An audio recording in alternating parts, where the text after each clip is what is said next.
This happened to us last year on spring break. Me and about 6 other friends got an Airbnb in Miami.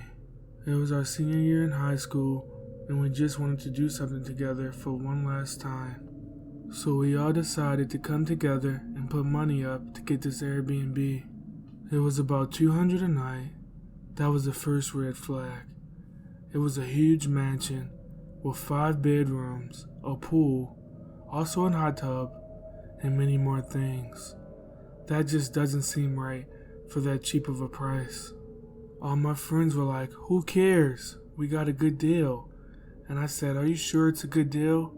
They said, "Man, you are being crazy." We finally started to head to Miami by driving. We lived in Pennsylvania, so it was about a day-long drive.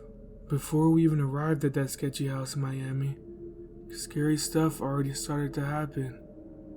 We were driving through North Carolina because we were getting hungry, so we found a 24-hour McDonald's, and my friend Jason turned down the wrong street, and all we can see is abandoned houses with no people living in them. Then out of nowhere, we see this man, or whatever it was, but then it disappeared. It was very dark, so we could have been seeing things in the dark. We finally arrived in Miami, and the house left us all completely speechless. We couldn't believe how beautiful and big this place was. My friends finally admitted that the price that we paid was too low of how nice this mansion was. It was very spectacular. We walk inside the house, and it's very cold. We checked the temperature, and it says 75 degrees, but actually, it feels like it's 50 degrees in that house. I get to my room, and it's really nice, but I just can't stop thinking of how cold it is in that room. Me and my friends start to settle down and get ready to leave to have an amazing night in Miami. After long hours of partying, we finally get back to our Airbnb, and we're all really tired, so we all go to our rooms and lay down and go to sleep. As I'm sleeping, I hear someone walk out of my room. I said, "What the hell is that?" I called out to all my friends' names to see if any of them reply. I say, "Matt, Jason, Ben, Michael, Andrew, Cal." Nobody answers me or says anything. I get up to check to see if they were pranking me. In the hallway it's pitch black. I check all their rooms, and they all asleep, like literally snoring loud. That's when I started to get scared, so I turn on all the lights inside of the Airbnb. I go back into my room, trying to go back to sleep. I eventually fall asleep, and I wake up again, and this time, it's around 4 in the morning, and I feel some hands rub against my neck, and I immediately jump up to see what's going on, and nobody is there. I scream, "Stop messing around, Cal." Cal was a big prankster, so I immediately thought it was him joking around with me. At this point, I'm really angry because I think it's all my friends just messing around with me. So I run inside Cal's room and I punch him, saying, "Knock it off." You can tell that Cal was really asleep at the time. He was confused, saying, "What's going on, bro? Why did you hit me?" I said, "Stop messing around with me, man. I'm trying to sleep." Cal said, "Bro, I've heard someone come in my room as well."